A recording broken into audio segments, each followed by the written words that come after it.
ടുനെറ്റ് news കാലാവസ്ഥാ വാർത്തയിലേക്ക് സ്വാഗതം.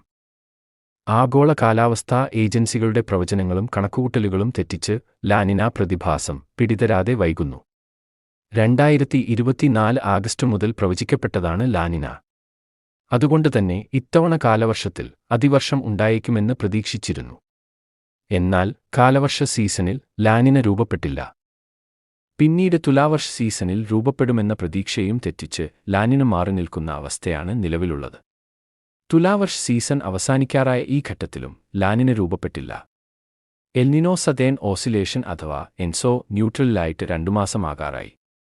എൻസോ ന്യൂട്രലിൽ നിന്ന് അല്പം താഴേക്ക് വന്നിട്ടുണ്ടെങ്കിലും ലാനിന പ്രവചിക്കാൻ മാത്രം എത്തിയിട്ടില്ലെന്നാണ് ആസ്ട്രേലിയൻ കാലാവസ്ഥാ ഏജൻസിയായ ബ്യൂറോ ഓഫ് മീറ്റിയോറോളജിയുടെ നിലപാട്. ജനുവരിയോടെ ലാനിന രൂപപ്പെടാനുള്ള സാധ്യത 60%, ഫെബ്രുവരിക്കകം രൂപപ്പെടാനുള്ള സാധ്യത 70%. തുടർന്ന് സാധ്യത കുറഞ്ഞുവരികയാണ് ചെയ്യുക. അതിനാൽ തന്നെ ലാനിന മിക്കവാറും അടുത്ത മാസങ്ങളിലുണ്ടാകുമെന്നാണ് വിലയിരുത്തൽ. ആഗോള താപനമാണ് ലാനിന പ്രതിഭാസം വൈകാൻ കാരണമെന്നാണ് ലോകപ്രശസ്ത കാലാവസ്ഥാ ശാസ്ത്രജ്ഞർ അഭിപ്രായപ്പെടുന്നത്.